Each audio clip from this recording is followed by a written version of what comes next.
हमें ये सोच के चलना है कि ये राष्ट्रीय पर्व है और इसे हमने बहुत हर्षोल्लास के साथ मनाना है।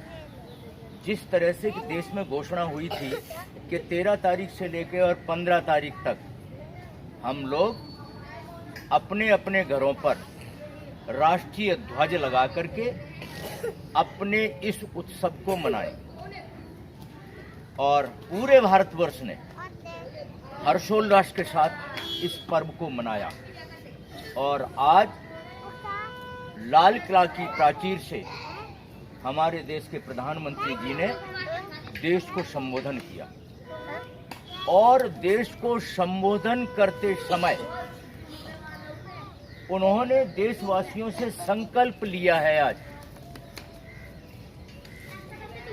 क्या संकल्प लिया है? उससे पहले सबसे पहले उन्होंने एक गर्व भरी बात कही जो हमको गर्व करना चाहिए। आज जो लाल किला के ऊपर गोले दागे गए वो हमारे देश की बनी हुई मशीनें थीं। तो जो हमारा संकल्प है कि हम स्वदेशी अपनाएंगे, तो आज पहली दफा देश में 75 साल के बाद जो सलामी दी गई वो हमारे अपने देश की बनी हुई मशीन गने। बहुत बड़े गर्व की बात है। उसके बाद हम लोगों को आज ये गर्व करना चाहिए कि पूरा देश, हमने गोले ही नहीं दागे, आज पूरा संसार भारतवर्ष की तरफ देख रहा है कि भारतवर्ष हमसे दोस्ती कर ले। चाहे कोई पूरब की तरफ हो या पश्चिम की तरफ हो, हर देश भारत के साथ जुड़ना चाहता है। और उस जुड़ने का कारण क्या है? हमने जो आज 75वां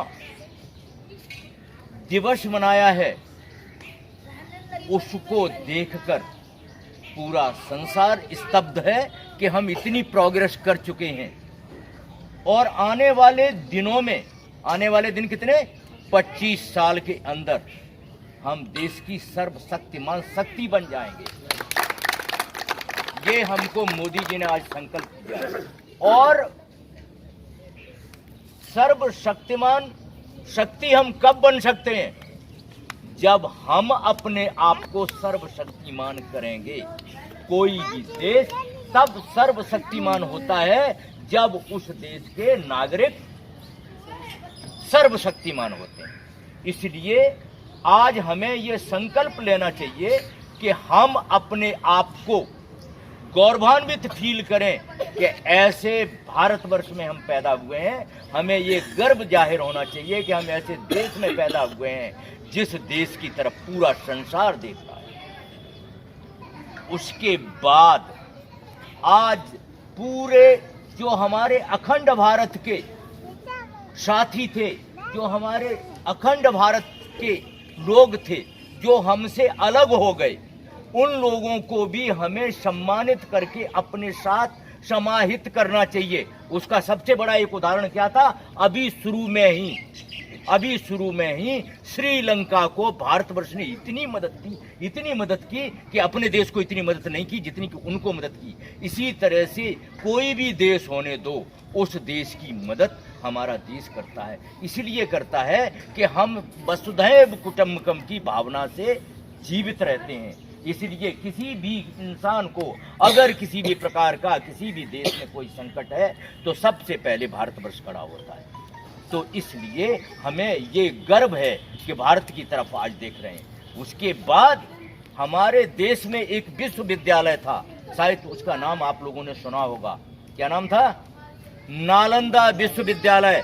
नालंदा विश्वविद्यालय के अंदर पूरे संसार के लोग बच्चे पढ़ने यहाँ आते थे और उसकी वजह से पूरे संसार के अंदर हमारे देश को जाना जाता था। तो हमें ये सारी चीजें अपने आप में समाहित करना चाहिए कि हम उस देश के वासी हैं जिस देश में गंगा बहती है। और गंगा बहने का मतलब ये नहीं कि गंगा बहती है, हम उस देश के वासी हैं जिस देश के हर प्राणी के अंदर हमारे देशभक्ति की भावना चूर चूर के भरी हुई है। और यही सिखाने के लिए आज लाल किला की प्राचीर से मोदी जी ने हम लोगों से कुछ संकल्प लिए हैं।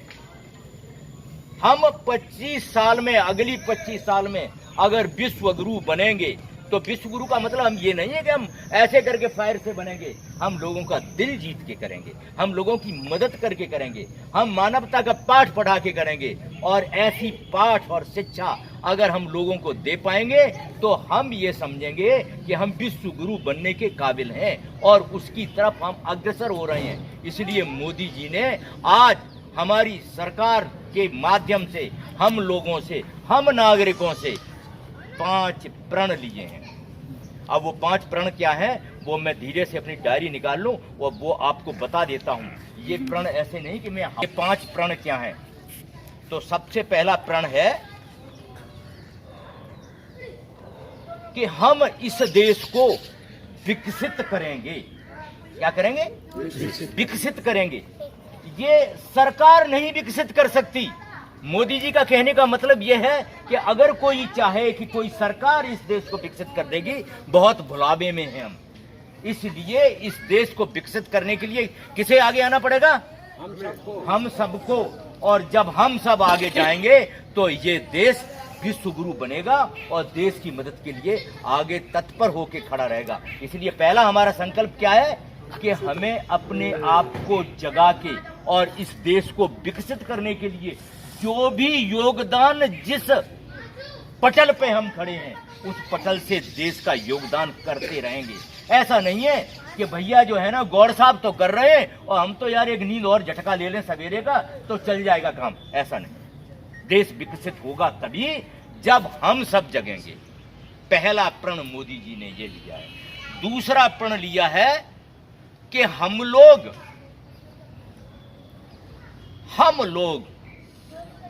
200 साल गुलामी में यहां जकड़े रहे अंग्रेजों के साथ। तो हमारी मानसिकता क्या बन गई है पता है? हमारी वैसी ही मानसिकता है। हम कितना भी अपने आप में उत्साहित फील करें तो भी हमें डर लगता है कि कोई हमें हाँकेगा तो हम चलेंगे। हमारी ये सोच है। हमारी क्या सोच है कि हमें कोई हाँके तो हम चलेंगे। क्योंकि गुलामों को हाँका जाता है ना, तो गुलामों को हाँका जाता है। तो इसी तरह से हमारी ये मानसिकता है कि हमें कोई हाँके नहीं। हमें इस मानसिकता से क्या करना पड़ेगा? बाहर निकलना पड़ेगा। जब तक हमें अपने आप में पूर्ण विश्वास नहीं होगा, हमें अपने आप में गौरवान्वित फील नहीं होगा, हमें ये नहीं लगेगा कि हम सर्वश्रेष्ठ नागरिक हैं, तब तक हम देश को विकसित नहीं कर सकते। इसलिए गुलामी की जंजीर से उनको भुला के और हमें क्या करना पड़ेगा? बाहर आना पड़ेगा। और तीसरा है विरासत पर हमें गर्व करना पड़ेगा। हमारी विरासत क्या है? भारतीय संस्कृति। अभी क्या है कि हम गुलामी की बेड़ियों में इतने ज्यादा जकड़ गए कि हम उनकी संस्कृति को अच्छा समझते हैं और हमारी संस्कृति को खराब समझते हैं। तो हमें क्या करना है? अपनी विरासत पे गर्व करना पड़ेगा। अभी थोड़ी देर पहले हमने आपको कहा था कि नालंदा विश्वविद्यालय विश्व को सब कुछ पढ़ाता लिखाता था और हम उनसे पढ़ने लिखने लगे।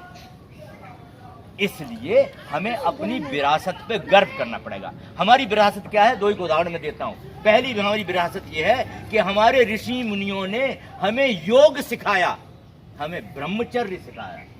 आज हम भूल गए, योग करते ही नहीं है। 8 बजे तक सोते हैं, ठाठ से देते हैं। हम सुबह की बेला में जगते नहीं है, सुबह की बेला में खड़े नहीं होते हैं। तो ये हमारे किसने सिखाया था? हमें हमारे पूर्वजों ने सिखाया था।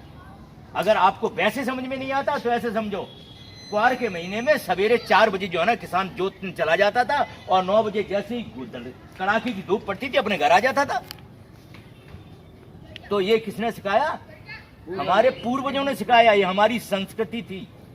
फिर हमारे पूर्वजों ने हमें और क्या सिखाया? हम पेड़ पौधों की पूजा करते हैं, हम नदियों की पूजा करते हैं। गंगा हमारी क्या है? माता है। हम गंगा को भी माता मानते हैं, वृक्षों को भी हम भगवान मानते हैं। इनके अंदर भी प्राण है। और वास्तव में हमारे गुरुओं ने प्रूफ किया है कि अगर आप पेड़ों के साथ रहना सीख लें, जिसे कि हमारे किसान बहुत अच्छी तरह से बताते हैं। किसान हमारा पहले ही कहा करता था कि अगर कोई किसान सच्चा किसान है तो उसे सवेरे सबसे पहले उठते हुए कहां जाना चाहिए? अपने खेत पे। और वो अगर अपने खेत पे जाता है तो खेत ये फील करता है, फसल ये फील करती है कि मेरा मालिक मेरे साथ है। और तब वो फसल दूनी चौगुनी बढ़ती है। ये हमारी विरासत सिखाती है हमें, हमारी विरासत ने हमें सिखाया है। इसी तरह से हमारी विरासत ने हमें ये भी सिखाया है कि हमारे संस्कारों में हम पूर्वजों का सम्मान करें।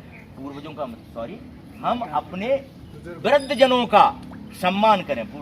हम वृद्धजनों का, पूर्वजनों का सम्मान कैसे करते हैं हम? चलो पूर्वजनों पे ही आ जाते हैं। कैसे करते हैं? पूर्वजनों का सम्मान करते हैं हम। उन्हें जल्द एक झाड़ू की सीख से झाड़ू लगा सकते हैं घर में, तो हम समझ सकते हैं कि एकाकी परिवार में आप सुखी रह सकते हैं। इससे बड़ा और कोई उदाहरण हो ही नहीं। इसीलिए हमको क्या करना चाहिए? हमें अपनी विरासत नहीं भूलना चाहिए।